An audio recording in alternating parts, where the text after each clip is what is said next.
We'll turn it over to Nick Fanslow, who will introduce our guest speaker.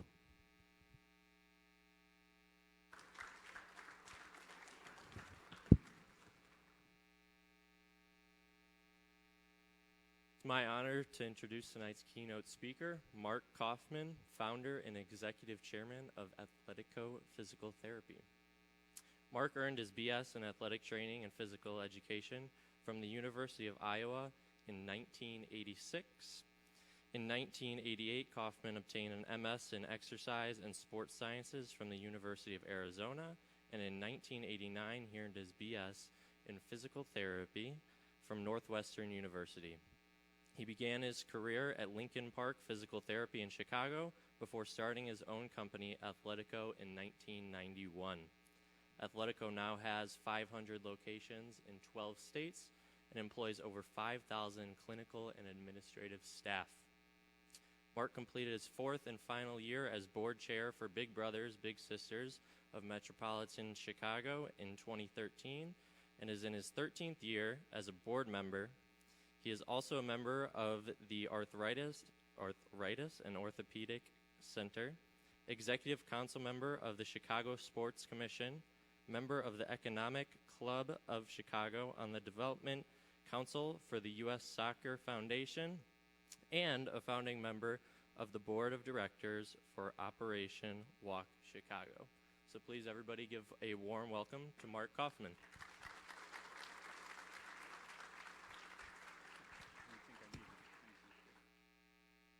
Thanks. I think I have. Does that work? Can you hear me? Great. Thank you for the introduction. Thank you for the hospitality today, the drives from Katie and Allison. Allison, your parents will be thrilled to know that Odyssey minivan will top out over 80 miles an hour, and we'll get you that new car on graduation. But I appreciate the hospitality from the entire SLU family today. It was fun being with Tony, of course. I'll get into that in a little bit. But just being back to St. Louis, before I start to feel all your judgment for a guy from Chicago, I'll make it clear that I am a St. Louis Cardinal baseball fan. I've been that my whole life.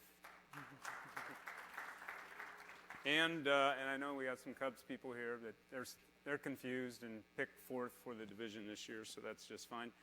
And I am not a Blues hater. I was happy. I'm a Blackhawks fan, but I was happy the Blues got the job done. We, in fact, have a team member that is Randy, who you probably know, Randy Craig, who is a PTAT that supports the Blues. So I was thrilled when they won the Stanley Cup, and something they deserve.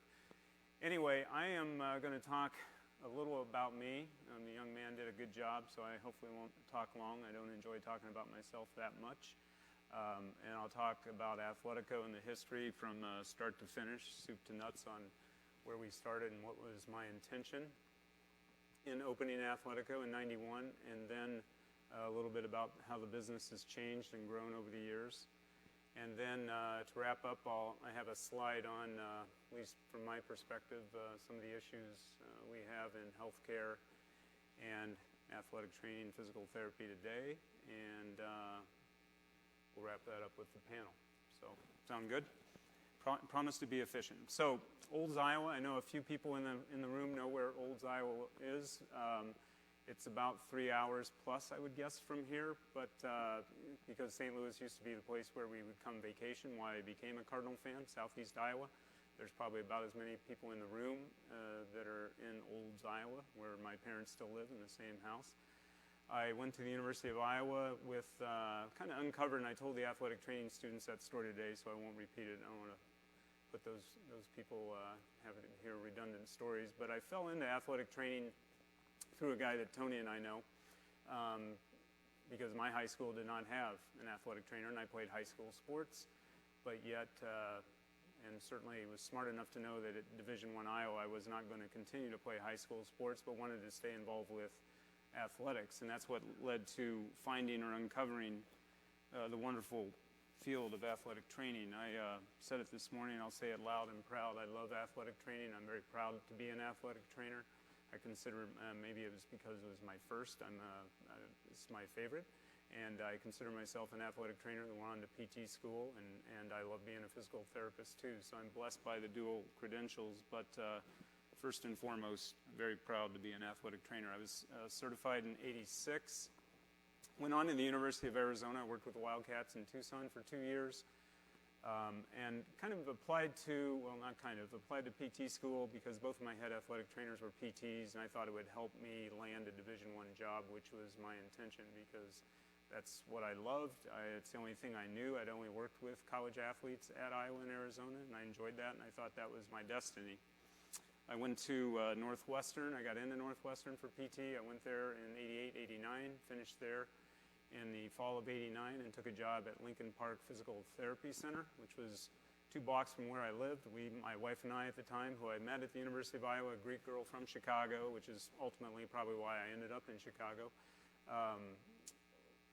I found a job 2 blocks away from where we lived, and that worked out. And I started my career there in the fall of '89. And soon I realized that something was missing. I didn't know what it was. I'd finish my workday, I'd go home. We had obviously no kids at the time, but what I found was missing was athletic training. And so I went to my supervisors and I said, hey, I'm interested in starting an athletic training outreach program, and would you be supportive of that? And there was nothing really for them to do other than to, back then in '89, to say, yeah, go after it. And I went to 3 local high schools and just made the pitch of, you don't have an athletic trainer, I'm an athletic trainer, I love being an athletic trainer. Your athletes want it, your parents want it, your coaches want it, you as a school should want it, and I am ready and willing to be the guy.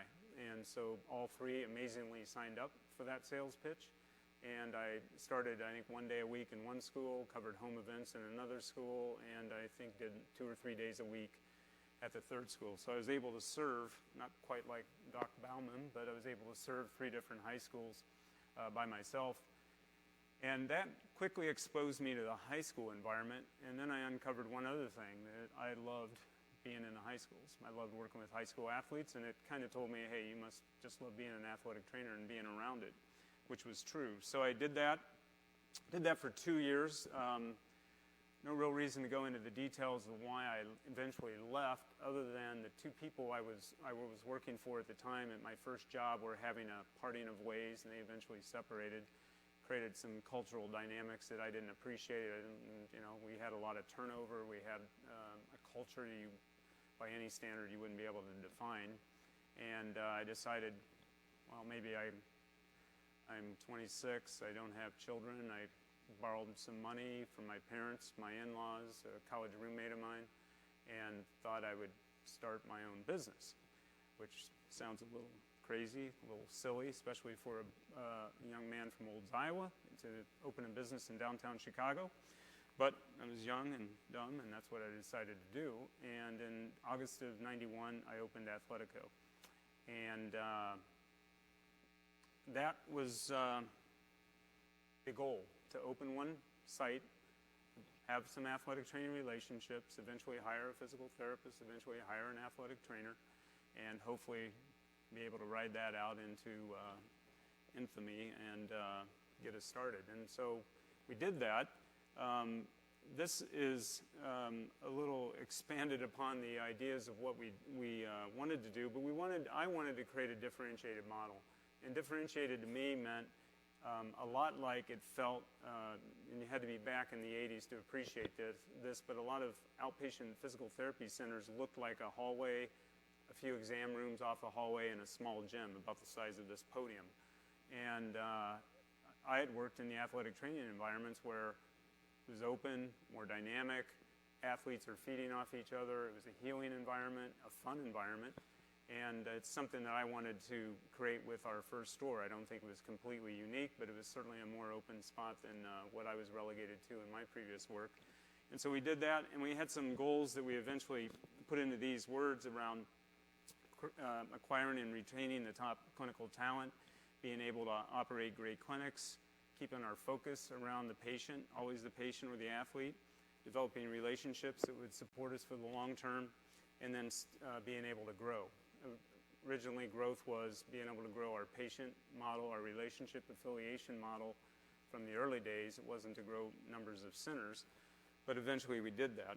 And to run you through a quick history and a few pictures on our growth, from 1991 when I opened, we opened our second site in 94, our third site in 95. By 2000, we had around 10 locations. By 2010, we had 50 to 60 locations.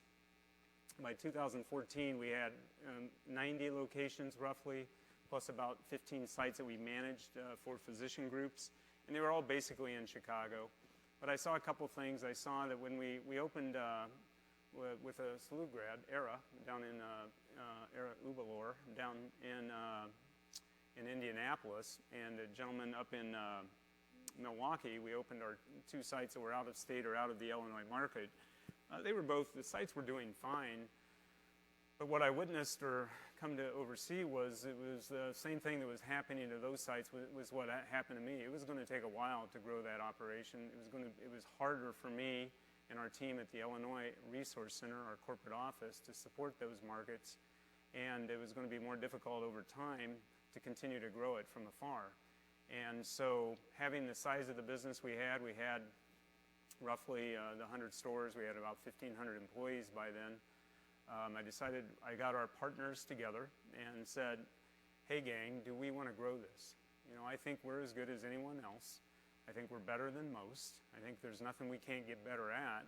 But to really grow this and keep up with the way I think we're going to have to keep up in these other markets, because we cannot go to Milwaukee, Quad Cities, Indianapolis, St. Louis, any other market, and just stand around with one center and expect to develop a brand. You're going to have to open 5 to 10 centers and get a footprint in the market to completely, solidify your business and make it sustainable.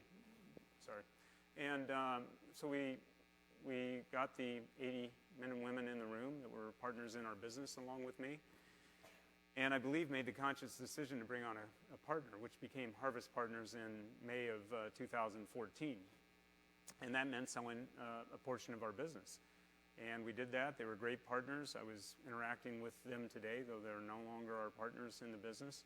And we went down that path, brought the investment dollars to do that. We started looking around to how we were going to grow. I had a plan that, because recognize that we had only grown an organic operation, meaning from Athletico's startup. And it's in an organically grown operation, it's pretty easy to develop the culture because you're hiring the people directly, you're bringing them on, onboarding them, mentoring them, watching them grow, watching them do great things, watching them make mistakes, coaching those mistakes. So it was a pretty tight culture within an organically grown company. When you start doing acquisitions, it rocks your world. And so the acquisitions I was looking at in 2014 looked like 10 clinics in St. Louis or 12 clinics in Indianapolis or 8 clinics in Milwaukee or, yada, yada, yada. And our partner said, hey, we like this. These are all good, but have you thought about Accelerated? Well, Accelerated was a business that had, at the time, 240 locations, 246, I think to be exact, and 2,500 employees. And so when you've never done an acquisition, to choose that one as your first is a little bit audacious and a little frightening in some ways, but that's what we did. So we acquired Accelerated in December of 2014. That brought us to the St. Louis market through a company Accelerated had acquired in 2008 called Pro, which is a great group and a group we're proud to be partners with down here in this market. But going from 1,500 employees to 100 clinics to 346 and 4,000 employees overnight is something I wouldn't recommend. It's probably not in too many MBA business manuals on how to go about mergers and acquisitions. So I survived that. We were able to integrate the business. Accelerated had done a number of things well. They'd acquired groups like Pro, and they had done, I think, 8 acquisitions before we had acquired them. The thing they did not do was integrate them. So they had 8 or 9 different cultures going at once. I was most excited to figure out, what was their secret sauce? How could we, Athletico, compare that to our secret sauce and come out with a better sauce, so to speak, and being better able to deliver services, better able to run our operations. What I found out was they had about 8 different secret sauces and weren't really deciding on which one was their favorite, and we had to kind of figure out the mix or the blend over time. But it was a heck of a process, a heck of a learning curve, and we managed through that. And we were starting to come out of that. It started to feel like a tangible, organized, unified culture in 2016, and that's when our partners at Harvest decided, hey, you've done a wonderful job of integrating this business. You've grown it much faster, much further than we thought you would in 2.5 years. So we think it's time to sell. And having a majority of our business, they were able to make that decision. That's what you sign up for. Again, right partners, right time.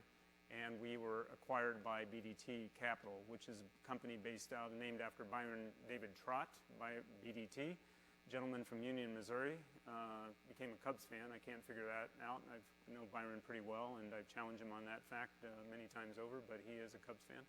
But they acquired it, and I'm proud to have landed with them. I think it's the best thing for our operation. Their whole strategy, not to go into a lot of detail because I don't believe we have a lot of finance folks here tonight, but theirs is around long-term capital strategy. So they hold companies 10 years, 15 years, and having gone through 2 acquisitions or 2 transactions like that, and seeing not only how that rocks the leaders personally, professionally, but how it impacts the organizations and bringing cultures together and having different ways of doing things.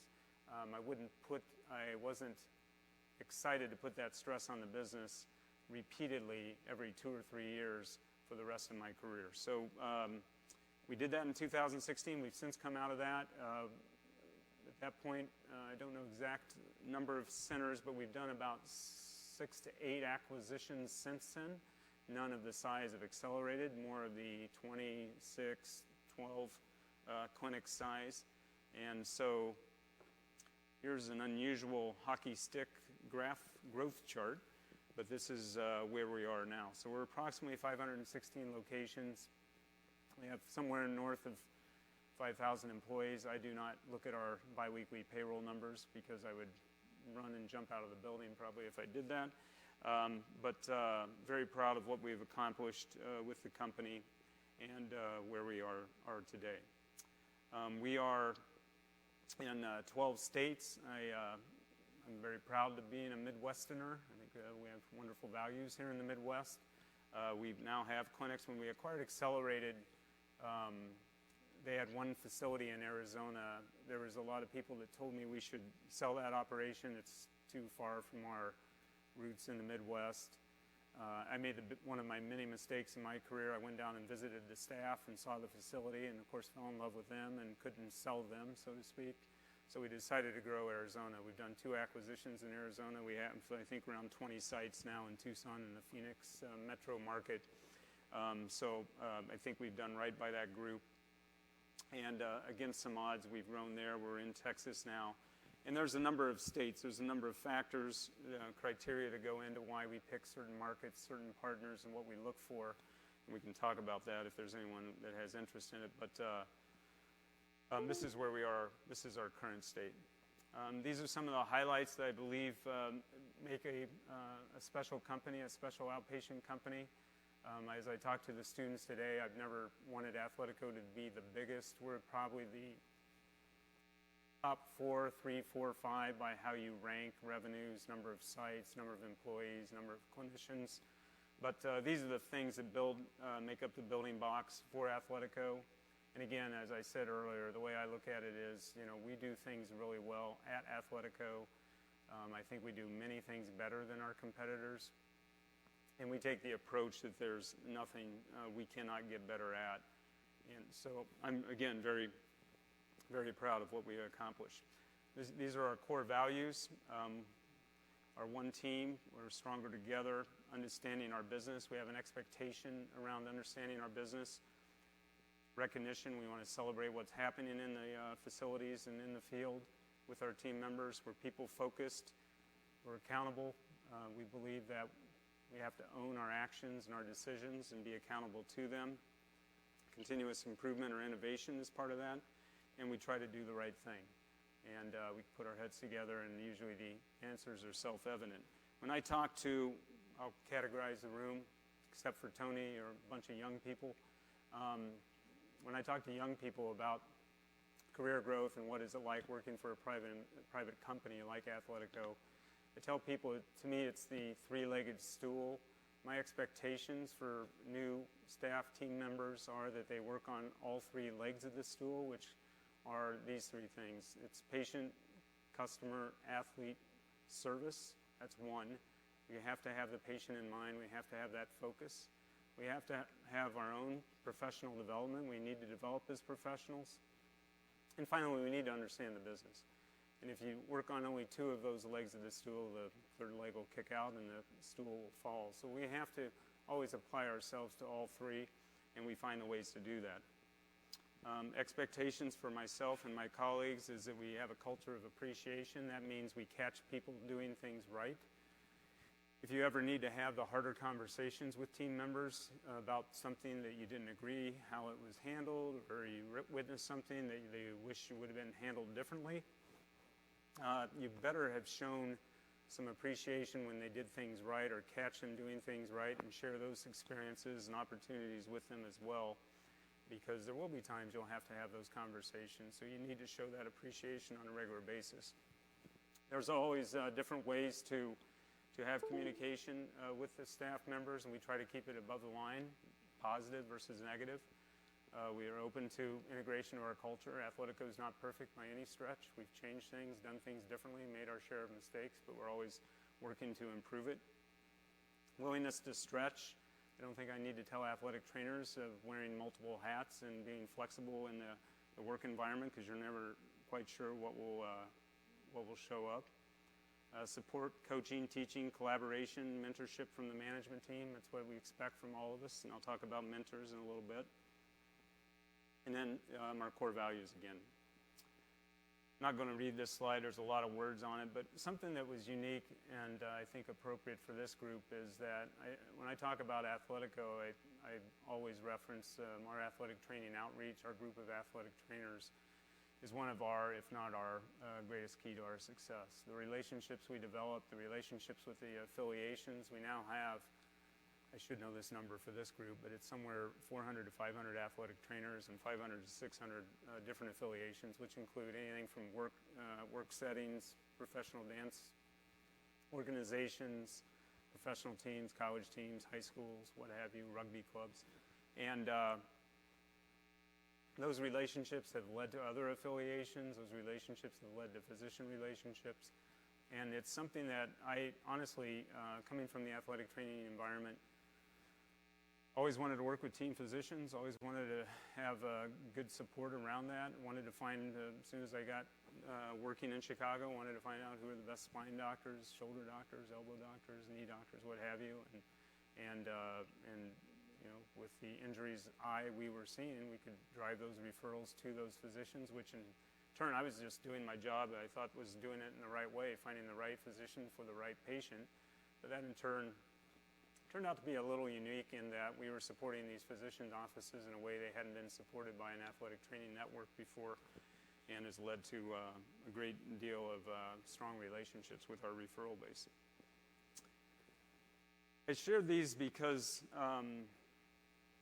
I talked about a couple of them with the group this morning, but these are because I knew there was a number of students in here, these are some of the things I like to share when I'm talking to students.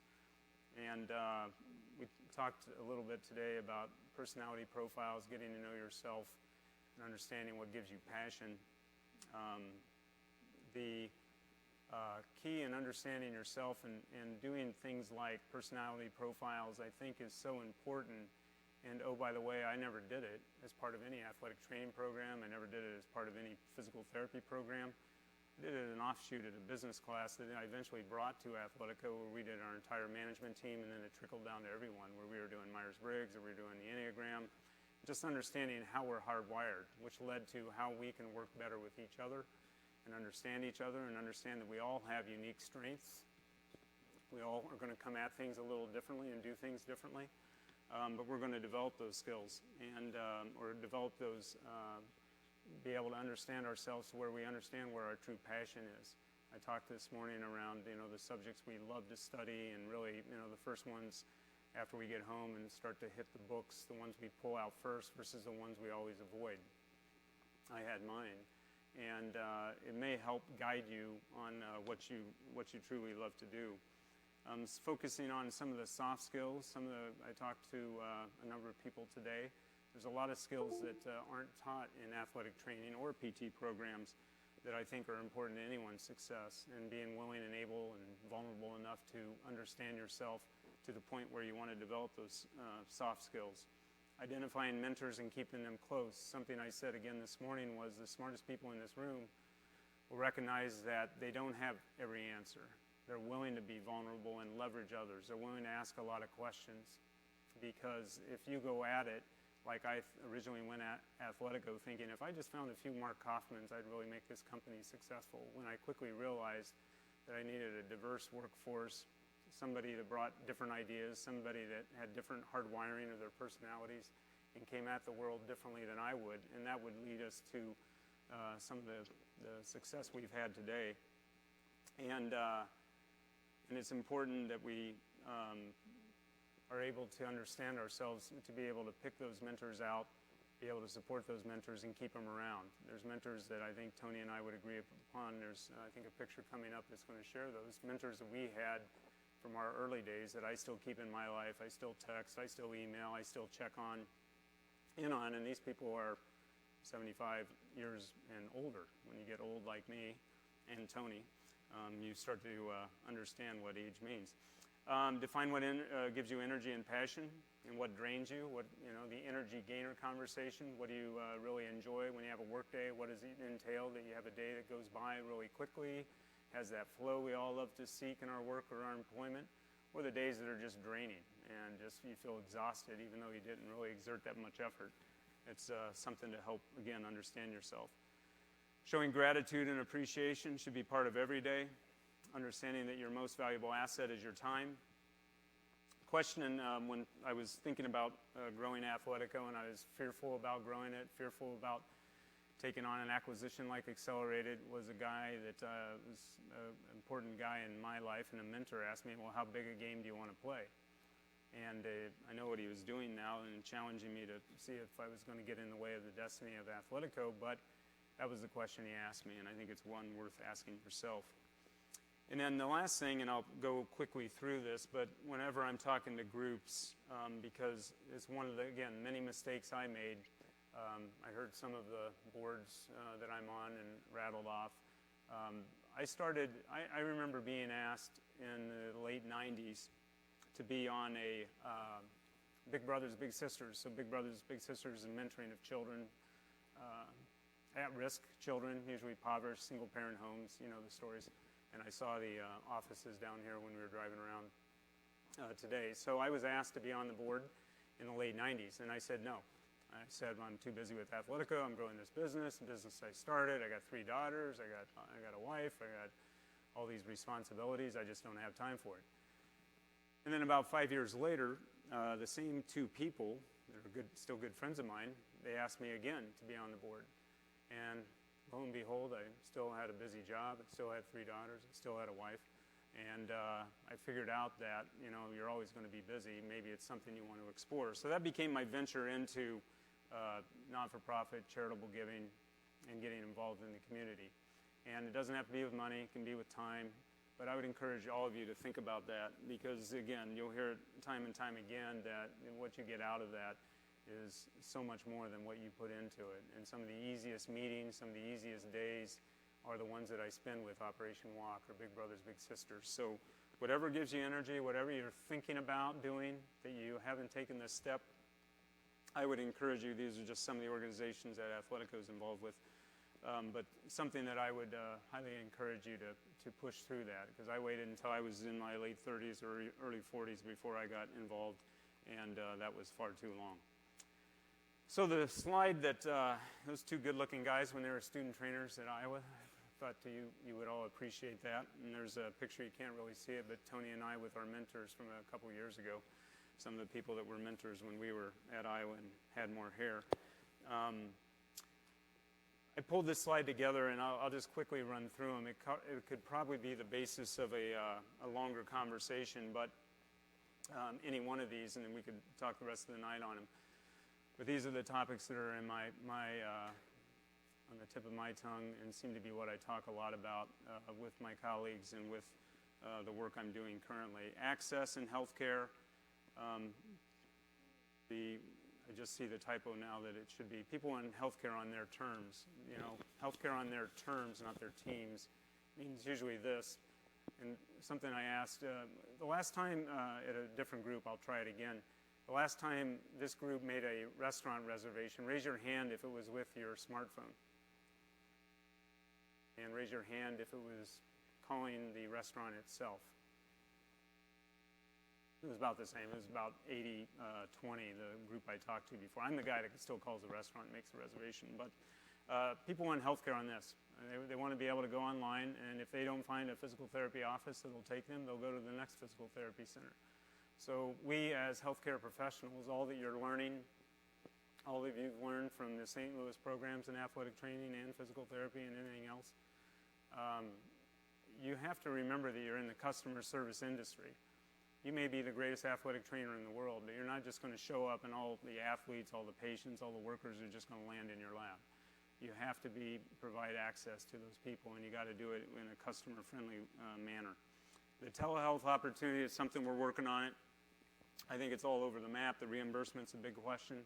But again, that's going to be a way that we can, and we're doing it with athletic trainers with our video conversations at Athletico, but that's something that's going to be interesting. The consolidation of the industry. Right now, if you take the top 5 to 10 providers of physical therapy, it will make up roughly 15 to 20% of the market share. So there's approximately 80% of the market in physical therapy that is waiting to be consolidated. And I think it needs to be consolidated because in order to have the support we need in Washington, God help us, and be able to have the impact on payers like CMS, like Medicare, like Optum, like Blue Cross Blue Shield, Aetna, Cigna, whoever, you have to have density and you have to have coverage. And if we're so diluted, I have nothing against mom and pop physical therapy operations because I was one. I have nothing against the mid-size. But the industry needs to continue to consolidate. Differentiation, I talked a minute about that. I think it's important.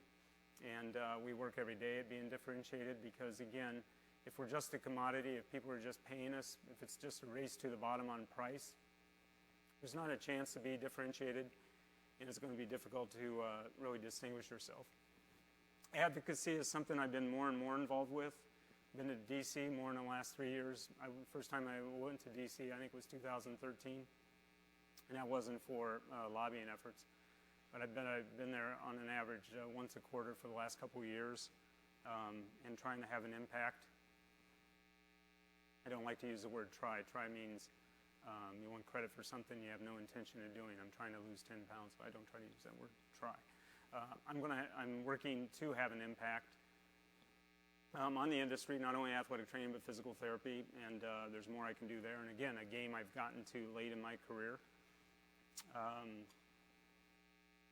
The percentage of your time and the dollars, that we spend in this area is going to grow, and it's going to have to grow for us to have the impact that we need. And then finally, careers in athletic training and physical therapy, the educational programs and costs. I was having conversations today about some articles related to that.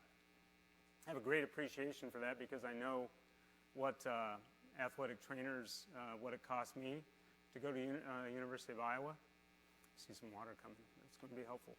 And I remember being able to work in a particular summer. Thank you.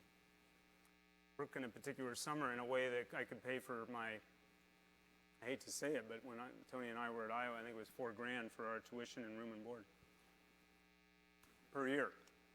So that was, if I worked hard in construction in a given summer, I could pay for my next year's education, which I was able to do. That makes everybody sad. I apologize. But I'm paying for 2 daughters I've paid for, and I got one in college still. So I have a good appreciation of what we're all dealing with. The job career calling, I think that's, again, something you have to ask yourself. Is this a job you're looking at, or is it a career, something you want to do the rest of your life, or is it going to be a true calling to where you think you're making a difference? And again, I just think that that's something that you have to check in with yourself on a given day, that you have the energy and the drive. We talked today about being present, being purposeful in your intention when you're working with athletes, when you're working with coaches, when you're working with patients, when you're working with employees. Again, something I learned later than I would have liked to in my career of having this discussion. But when your patients, your athletes, your children, your workers, your colleagues appreciate that you are 100% there for that conversation, for that meeting, for that evaluation, for that treatment, life's good. When you start drifting, like, again, many of you are now, you've listened to me for 20, 30 minutes, you're tired of listening to me, you start drifting about what you're going to do later, what you're going to do this weekend. We all do that. But having the skill set to bring it back to being present, to, again, listening to me for a couple more minutes, or being fully present with that eval, or being fully present for that on-the-field examination, or whatever it is you're doing. It's something that you need to work at, and then understanding, is this a true calling for me? Is this something I want to do for the rest of my life? I put Groundhog Day, and I've never put that on a PowerPoint before, but when I looked at the issues that not only were on this list, but are also in the back of my head, or some of the things that are on the agenda for some of the meetings I have coming up in the weeks to come, it feels like I woke up, 30 years from when I graduated at Iowa in '86. There's still some of the issues we're talking about in athletic training and in physical therapy that we just can't get past. And it's frustrating. As I mentioned, I've been an advocate or been more involved with advocacy in the last few years than I have in my career. I can make up the excuses that I was busy raising daughters or starting a business or growing a business or all that, but those are just excuses. I think we all have that responsibility to what I mentioned earlier regarding the three-legged stool around developing yourself as a professional, and part of that is being an advocate for your profession. So it's just something I think we should all keep our eyes on, because that's going to keep this from being Groundhog Day for the next 30 years when you guys are 55, 56 years old. And disruption, being willing to disrupt the field. I think there's some people that will be on the panel with me. But something what's changing in my world are the reimbursement models, value-based models. Again, if you're going to be a commodity, it's going to be a race to the bottom for athletic training services, for PT services. So you have to prove your value, and you have to do it on every given day. That's one of the major ways I think we can change the dynamic, and it's something we all have to pay attention to. I appreciate your time. It's good to be with you. I look forward to being on the panel. If you have any questions for me then, we can hit them, and thank you for inviting me down. Thank you very much.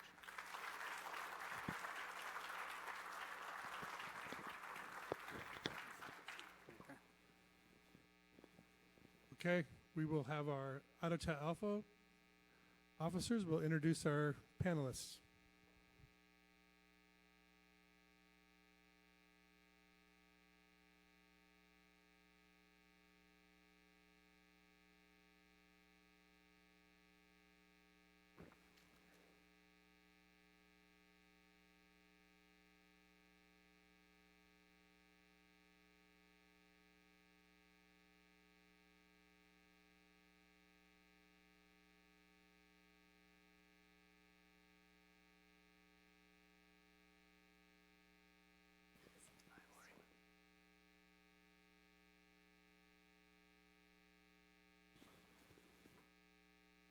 Alrighty. First, I would like to introduce Lori Khazen. Lori completed her bachelor's in psychology at Washington University in St. Louis and master's in kinesiology and recreation at Illinois State University. She is dual credentialed as an athletic trainer and certified strength and conditioning coach, and she is also an assistant coach for the Webster University women's soccer team. After working early in her career in soccer coaching and collegiate athletic training at Illinois Wesleyan University in clinical sports medicine and the private sector in health and wellness, Lori decided to combine her love of all services in sports medicine and coaching into her own practice. She is now in her 15th year as owner of Khazen Athletic Care here in St. Louis, which offers services in traditional athletic training, sideline coverage, private and team strength and conditioning, and educational programming aimed at injury prevention and performance enhancement for the competitive, recreational, and functional athlete. Lori has also served as an adjunct faculty member at both St. Louis University and Webster University, teaching courses in enhancing athletic performance, exercise physiology, and strength and conditioning, respectively. She has given presentations for peers at SLATA and MOATA Annual Symposium on injury prevention principles and PRN contracting, and enjoys holding workshops at local health and wellness summits on functional fitness as well. Lori resides here in St. Louis with college sweetheart Pete and their 5 children. Please welcome Lori.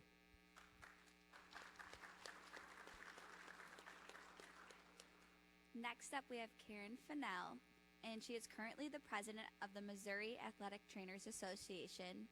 At the NATA level, she is the NATA advisor to the American Medical Association CPT panel and the incoming chair of the Council on Practice Advancement.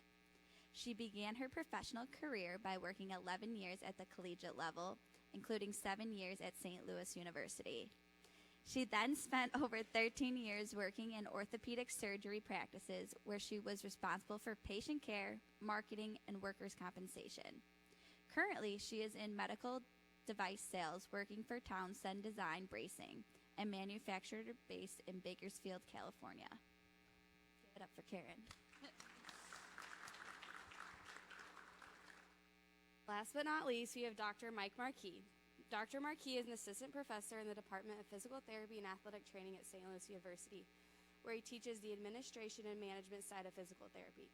He uses an experiential approach to learning when incorporating the practices of entrepreneurship, which include play, empathy, creativity, experimentation, and reflection. His research includes measures and entrepreneurial intentions and orientation in students, as well as innovative payment models and their impact on patient experience scores. Dr. Markee also teaches kinesiology, orthopedic conditions, and rehabilitation to both physical therapy and athletic training cohorts. His past experience includes management in hospitals and outpatient settings, as well as program development and implementation in sports medicine. Welcome, Dr. Markee.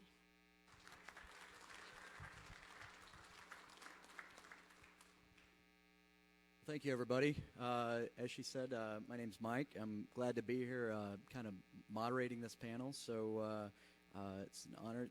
Great job with the discussion, with the talk there, Mr. Kaufman. So I want to start off with the definition of entrepreneurship. Entrepreneurship, as defined by Harvard Business Review, is the pursuit of opportunity beyond resources controlled. So the pursuit of opportunity beyond resources controlled. So the pursuit is, a drive, a relentless focus, and growing from one clinic to 30 to 50 to 500.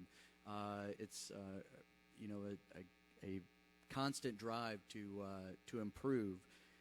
And then there's an opportunity part of it too. So it's taking advantage of opportunities when they arise and identifying those opportunities when they arise. And then there's resources controlled as part of the definition. So resources controlled meaning whether you're a corporate entrepreneur or an independent entrepreneur, there are usually limited resources and understanding how to view those resources. So I kind of want to start out by talking about each of these three foci of the definition of entrepreneurship. So when we talk about the pursuit of entrepreneurs, of an entrepreneur, I'd like to understand what drives you to be an entrepreneur. Anybody? Start off with a light question first. Thank you, first of all, for having me here tonight. For me, I think that pursuing something different than maybe what was out there. I felt the need to create something in the market that I'll just say it was very much trying to eat my cake and have it too, or what's that phrase? Yeah. So it was wanting to have a variety of services that I could do professionally, that I enjoyed professionally, to create time for me personally in my new marriage at the time. The hope and dream of having children of my own and trying to still use my brain every day in a professional way and be around people that I could serve in my business.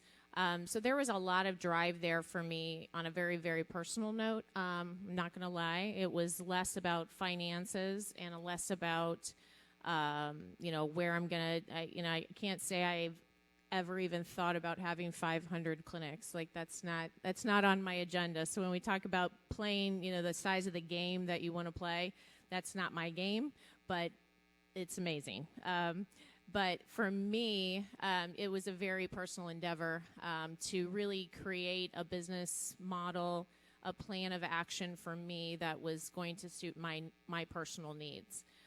For me, for my family, for me professionally, and what I wanted to get out of the services that we were going to be providing.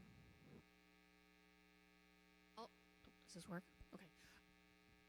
I'll parlay off of that, and I think that there's an element of control that a lot of us like to have, and whether that is control over our professional development, it's a control over our daily schedules, control over maybe I want to leave early today and go to my kid's soccer game, whatever it might be. But I think within that sense of control, there is a sense of risk, obviously, and there's a sense of drive.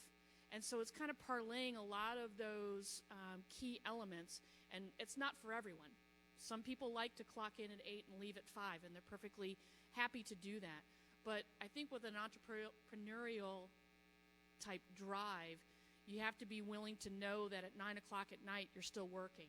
Sometimes it's 6 a.m. while you're getting your kids' breakfast packed, whatever it might be. So there's a lot of parts to that I think that a lot of people are afraid to say. And I think kind of hit on it a little bit in his presentation, talking about newly married, whether he has kids. Was it the right time for him to kind of jump into that arena and throw his hat in there and to say he went from 1 clinic to 516?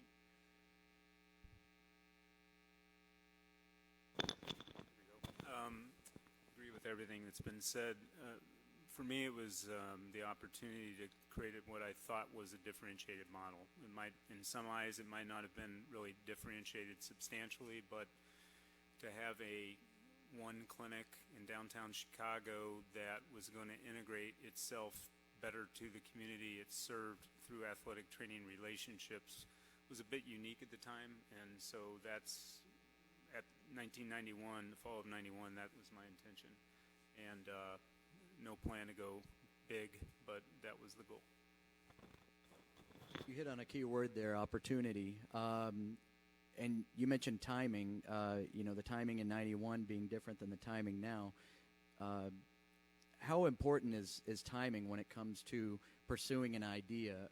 When you have an idea and knowing the right timing, the right market, how important is it to identify the market at the right time and when to pursue that opportunity and when not to pursue an opportunity? Sorry about this. Well, my first reaction is if it's a good opportunity, the timing will always be there. You don't need to time it. It reminds me of trying to time the stock market, and I would just say good luck with that. But I think if the idea is sound and the concept and the energy behind it is there, and you can execute it and be able to sustain it financially, because if you bleed cash, you can go out of business quickly, because the stats would show that 99% of businesses don't make it past 5 years. But to our credit, we did okay, and I think the timing is a factor, but it may not be the most important one. My last question about this definition of entrepreneurship is using resources and using a controlled amount of resources. It seems like when an entrepreneur tries to start a business or increase the size of a business, the resources are usually controlled, whether it be financial resources or capital resources. Actually, Mike Morris, who's a professor in entrepreneurship and at University of Notre Dame, talks about viewing resources as a kaleidoscope. So when you look through a kaleidoscope, you see one thing and you view it one way, but if you want to view it differently, what do you do with the kaleidoscope? You turn the kaleidoscope, and that's how you might view limited resources is trying to look at what resources you have and look at them differently in the market. So in each of your entrepreneurship paths. Have you had a moment of limited resources where you've had to look at things differently in order to capitalize on the market or the timing or the resources that you currently have? Yeah, I think at different times in my 15 years that I've been doing this, it's always been me. I've never hired an employee, but I've subcontracted lots of help over the years. And I've done it in a way in St. Louis. We have a pretty strong network here, as you know, and as you'll get to know even better, of athletic trainers and those who do a variety of different services in the area, at the high school level, in the clinics, as physician extenders, in sales, what have you. And there was a market there, and there was a need there, both for what I was finding. I'll just back up a minute. Back in, I guess it was, probably 2007-ish, sort of an opportunity fell in my lap. I don't even remember how it happened, but when we talk about timing, this is how things go for me sometimes. Things present themselves. You sort of have to jump on it. I was approached by a high school lacrosse program because, as we know in St. Louis, it's a club sport. It's not a high school sport sanctioned by the high schools. So they need their own athletic trainers. So there was a availability there for me and a request for me, because the Lacrosse Association was basically mandating that they needed to have medical services at home games from that point forward. They didn't say athletic trainers, so sometimes it was a nurse, sometimes it was a mom who happened to be, a nurse. Sometimes it was a paramedic, what have you. So the school that I was approached by wanted to do it the right way, and they ended up contracting me for what then ended up being 11 years after that. So I was their athletic trainer that provided all their service for their home game coverage. And then that turned into, 2 other contracts at 2 different high schools. And so there was a point in time where I'm like, okay, I cannot obviously be in 2 places at the same time. So that's when, the networking happens kind of organically in St. Louis anyways. You find out people who are looking to do some moonlighting services, if that's what you want to call it, and they're doing more non-traditional athletic training during normal working day hours, and then they really do find themselves missing the sideline coverage and providing that medical care that they basically grew up with early in their career, perhaps. So that was an opportunity for me, both as a business owner, to sort of take advantage of that place and that need in the market for those specific athletes and those teams, and also provide a platform for athletic trainers in the area to provide the service with me and alongside me, and give more visibility to the profession in general, and make sure that those particular athletes that we were covering were getting the best possible care that they could get, and that it wasn't somebody that just happened to sort of be there. It was very much needed, and it was very much well received. Lori hit on a really important word, opportunity, and sometimes it gets dumped in your lap. Sometimes it's a phone call, a text message, an email, or it just might be standing on the sideline talking to a parent, might be standing at an event, standing in line, getting popcorn at a Billikens basketball game. You never know where these opportunities land themselves. And so sometimes when an opportunity like that presents itself, you do have to it does make your wheels start to turn a little bit. And so I started my own consulting company just based upon a physician saying to me, well, hey, you have these particular skills. I want you to do this for my medical practice. And so sometimes when those opportunities, you sit there and think, oh, that's really nice of you to do that for me, or that's really nice of you to offer or for you to say. But sometimes you just have to take that opportunity and do a deep dive into it and determine, is that something that you're willing to do, and is it something that you're capable of doing, and doing a deep dive to find out if it's something that's financially viable. have one more. I do want to take questions from the audience. I could sit up here all day, though, and pick their brains and ask them questions, but I do want to get to questions from the audience here in a minute. Since I have the mic, I'll ask the next question. There's, Mark, you mentioned in your talk about a willingness to stretch, and especially when we think about coming up with innovative healthcare models of either payment for healthcare as defined by CMS or other insurers, or healthcare delivery models. I want to know what you see as in store in the near future or the more distant future for athletic trainers, maybe on a larger national setting, maybe on a statewide scope that you have, Karen, as President Moata, or maybe from an individual entrepreneurial approach. Where do you see athletic training kind of heading in the near future, and how should we as athletic trainers be innovative in the way we deliver care? I think there's a couple good examples to my left of ways that we as athletic trainers can do that. And I'd first say that I believe that athletic trainers offer unbelievable value and unfortunately unrecognized in a lot of ways and unsupported financially or in some ways, and we have some work to do. I don't think the work's insurmountable, but I know that careers like physical therapy, nursing, what have you, have a head start on the reimbursement side of things. I also know that, as I mentioned today, an article I recently read around, I think 80% of the school administrators, their number one concern is budgetary.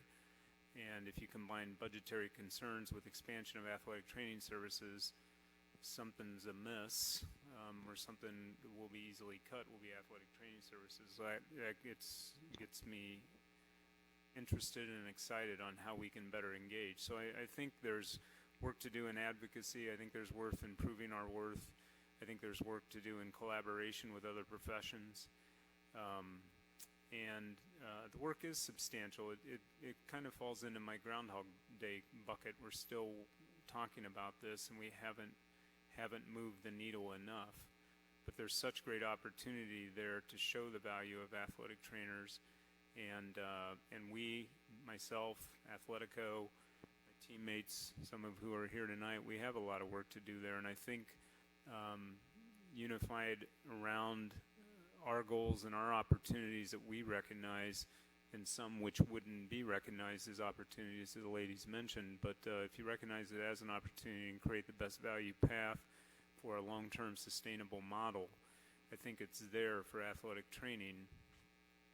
And it's going to come with some work. It's going to come with avoiding acceptance of the status quo. It's going to come with avoidance of acceptance of bad contracts or contracts that aren't going to pay anything just because we'll do it. And we've done those things in the past, and there's competitors out there that will do that. So unless we're willing to disrupt it, as I mentioned during the talk, or take a different view of it, maybe the way you're talking about the kaleidoscope view, we have some work to do there. But I believe in it, and I believe it's an honorable profession, and I believe there's a lot of opportunity there, and I believe we have some work to do. Does anyone know who the first athletic trainer was that had their NPI number? Not me. It was Ivan Milton at formerly Southwest Missouri State University, now Missouri State University. He started billing for athletic training services in 1991. He was pretty successful at it, too, in the early 90s. We thought they walked on water. They were getting about $200,000 a year, which $200,000 a year for an athletic training budget is a pretty good chunk of change. They utilized that money to add staff, to do better continuing education, and to also get equipment. So they did it for all the right reasons. They weren't pocketing the money and buying a boat to have Lake of the Ozarks or anything along that line, or Table Rock Lake. And so looking at Missouri was kind of centered in where reimbursement for athletic training services started. One thing that the NATA Council on Practice Advancement is doing is looking at worth and value and looking at our analytics and outcomes group to show you how you can take the services that you're providing and put a dollar amount to it. You may have seen the athletic trainer and a physician practice value model. We have one coming out for public safety very soon.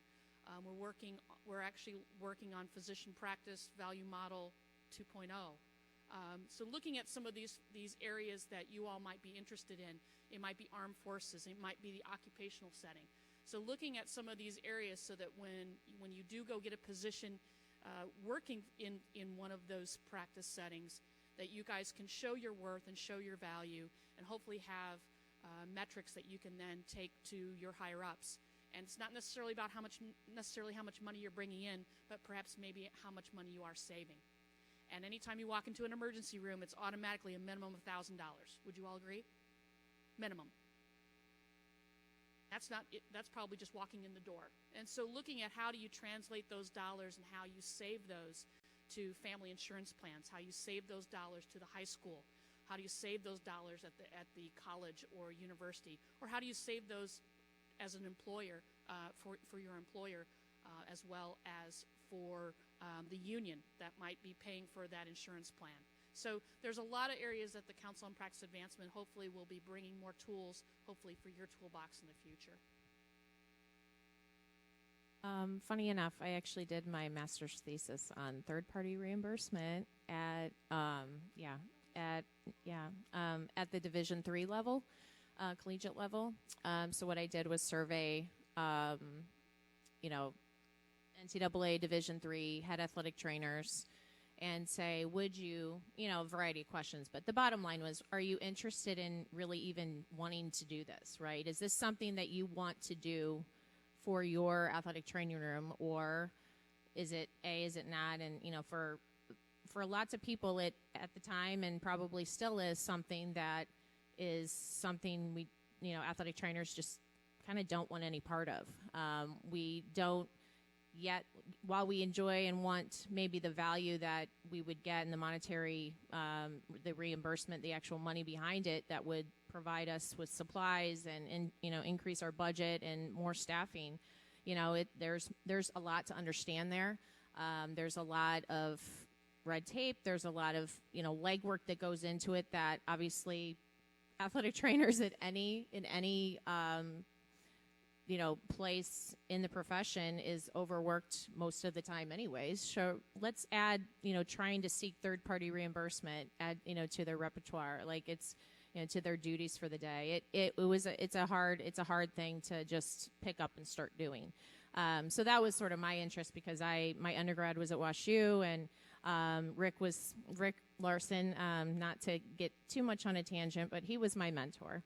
But he was wanting to potentially look into that at the time and after when I was in graduate school, and I talked to him at length about it during my time with my thesis. But and I then did my graduate work at Illinois State, but I was a grad assistant at Illinois Wesleyan, also a Division III school.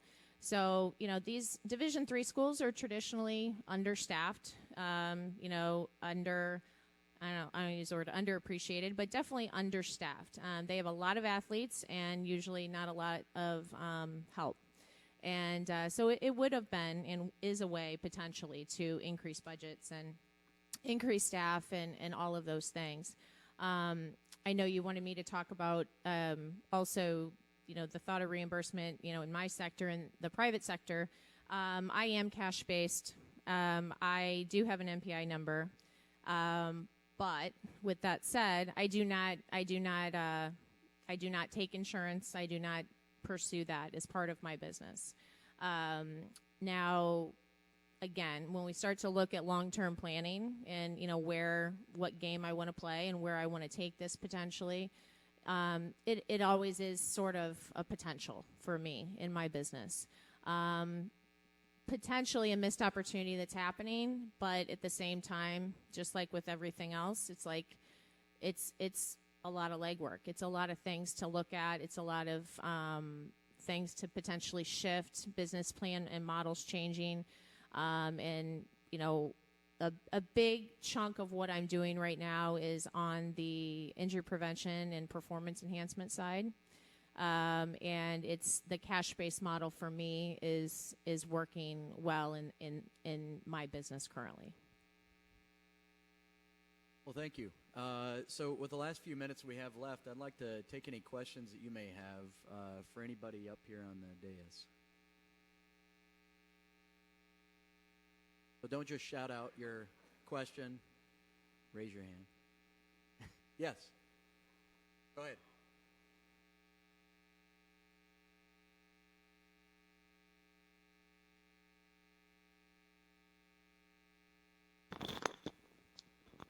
Didn't talk about that for my access part, but thanks for asking. It's been a very positive impact. We were, like to say, influential with our efforts there. I probably underestimated it, but if you look at our total referrals, we're seeing around 70,000 patients a week. I don't know our exact new patient numbers. I think there are 5,000 or 6,000 new patients a week, and I think 10% of those, and growing, are due to direct access in Illinois. So that's 500 patients a week that we're getting through that are just walking in our doors. I believe, not only with athletic training and physical therapy, that we should be the first line of defense. You give me call it pain, knee pain, back pain, shoulder pain, neck pain, hip pain. They see an athletic trainer or a PT first, get a proper evaluation and get some direction with that. I think we can get them on a lot further path, or a lot quicker path than they can anywhere else. I think the average time into physical therapy, to land in our physical therapy clinic after an evaluation, is around 40 days after they've had an emergency room visit, a physician visit, an MRI, an injection, rest, drugs, opioids, whatever. It's really unfortunate, and that's one of the opportunities I think we have. But that's where direct access is in Illinois. Direct access is in, I think, 47 out of 50 states. It's a different animal in each state. Illinois, we have a pretty robust program for direct access. I honestly don't know the exacts around Missouri as compared to Illinois, but it's something as part of our strategic endeavors going forward to push that envelope. Any other questions? Yes, you in the corner.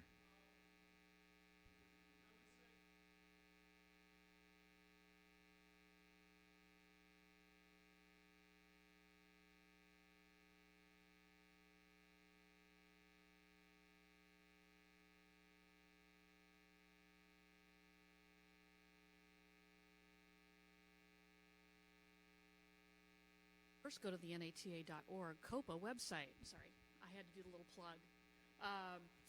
So the Council on Practice Advancement, our job is to hopefully take those emerging and emerged practice settings and hopefully bring those out to you all so that you understand them before you decide you want to jump in. There are 8 athletic trainers working right now at Fort Leonard Wood at the Army facility down Interstate 44. And they are embedded with those folks starting about between 5 and 6 a.m. They're done at between 2 and 3 p.m. every day, Monday through Friday. Sounds like a good job, right? But they have a new group that comes in every 6 weeks. So what do you think that they're seeing on week 3? Iliotibial stress syndrome, right? They're wearing Army boots for the first time. They're carrying 50-pound rucksacks. And so about the time you're getting somebody better, they're out the door. So we want to hopefully be able to provide you all with information about the armed forces and about military and about some of these emerging or emerged settings so that you have a better idea of what you're getting yourself into before you decide you want to go take that job. So that's one of the purposes, I think, of educating you all, but also educating the educators. I was having a conversation at the Joint Committee meeting a few weeks ago at the NATA down in Dallas, and one of our education programs here in Missouri, their program director told me that 50% of his students want to go work in the high school or collegiate setting. The other 50% want to go into emerging or emerged settings. So 50% of those young people are what I call my people. My people. I'm going to put my claws into you and I will bring you onto my team. And so I think that what we hope to do is have a better NATA website for you all, hopefully also offer better education. So we are offering educational seminars, hopefully at every district meeting, so some type of COPA-related content every year, and also hopefully better educational content on the NATA website as well.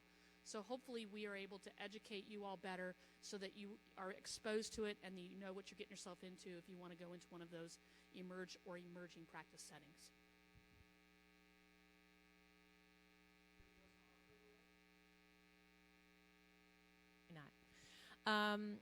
Yeah, and I've talked about this at length with Tony. I mean, it seems like I was seeing some students over the years. I was adjunct faculty here teaching the Enhancing Athletic Performance class, and I would always get a few students come my way, be like, how do you do what you do? Like, how do you get there? How do you get there? And so I still get that from time to time from various actual universities around the area, and athletic training. Again, the network in St. Louis is strong.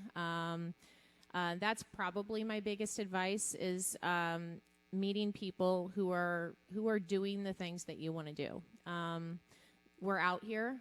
We're doing it. Don't be afraid to just shoot me an email or, speak with me after today. If doing something slightly outside the box both scares you but, interests you, it's probably something that you need to look into. Some of the best things that, are great are scary and are, might take you into a really great path. I think that's probably a common theme of everybody here sitting up here. It wasn't something easy. It wasn't something, the A to B straight line path.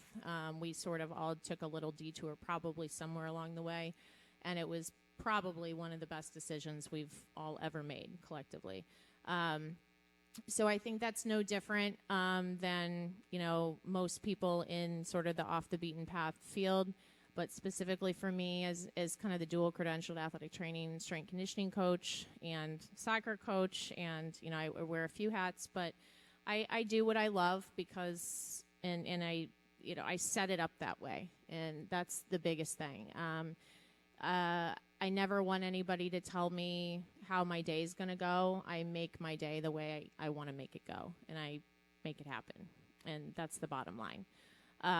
We talked about taking the personality test. Mr. Kaufman, said that they do that now with the business. I actually literally just took one last night as part of a marriage, couples group I'm a part of. So it was really funny.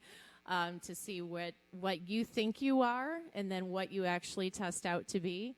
And I thought I was a director, and I was actually a thinker, which are very similar. But you can go take the test and find out where you are. And then find out what you think your spouse is or your business partner or your coworker, and then actually what they actually are is pretty funny.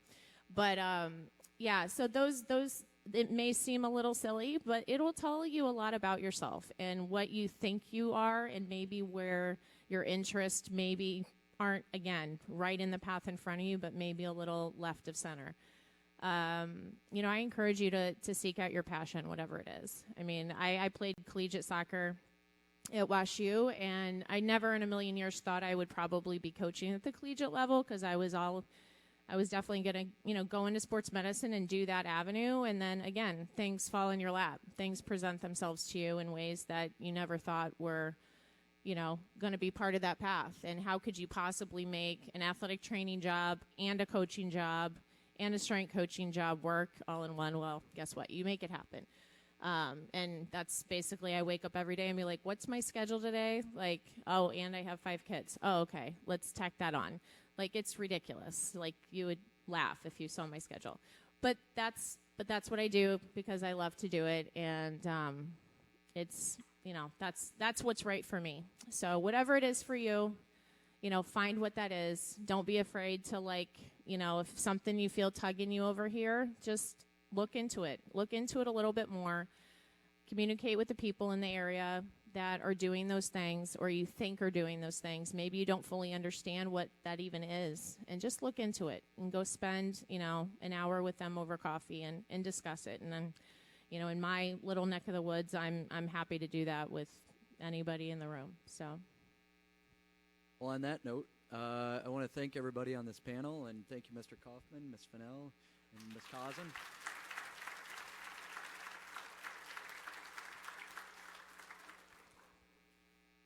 Okay, thank you very much. Appreciate it. It's excellent. Great turnout, everyone. Students, Slats has bought you pizza, but it's not quite here yet. If you can hang for just a little bit, there was There was an issue on the order, but they're going to be here in a few minutes. Hang in there, please. Otherwise, we'll have a lot of pizza going back to people's fridges. Okay? Anyway, I'd like to thank everybody on the panel. I'd like to thank everybody who came from the community. This is a wonderful